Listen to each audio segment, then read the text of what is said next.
સરદાર પટેલ 150 રાષ્ટ્રીય એકતા પદયાત્રાનું વડોદરા શહેરમાં બીજા દિવસે જનસેલાબ સાથે નીકળી સરદાર પટેલની 150મી જન્મજયંતિની ઉજવણીના ભાગરૂપે કરમસદથી એકતાનગર સુધીની રાષ્ટ્રીય એકતા પદયાત્રાનું આયોજન કરવામાં આવ્યું છે। આ પદયાત્રા વડોદરા શહેરમાં બીજા દિવસે વડોદરા શહેરના દાંડિયા બજારથી પ્રસ્થાન કરવામાં આવી હતી। આ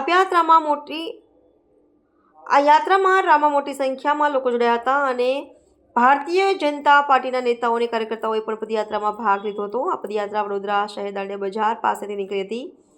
આ પદયાત્રામાં ભાજપના રાષ્ટ્રીય અધ્યક્ષ જેપી નડ્ડા સાથે ભારતીય જનતા પાર્ટીના નેતાઓ સાથે વડોદરા મહાનગરપાલિકાના સ્થાનિક નગરસેવકો પણ પદયાત્રામાં જોડાયા હતા।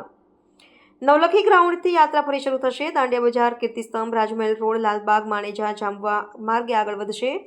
બપોરે 12:30 થી 3 વાગ્યા સુધી આઈડિયલ સ્કૂલ ખાતે વિશ્રામ બાદ નેશનલ હાઈવેથી આલમગીર બાબરિયા કોલેજ માર્ગે આગળ પ્રસ્થાન થશે।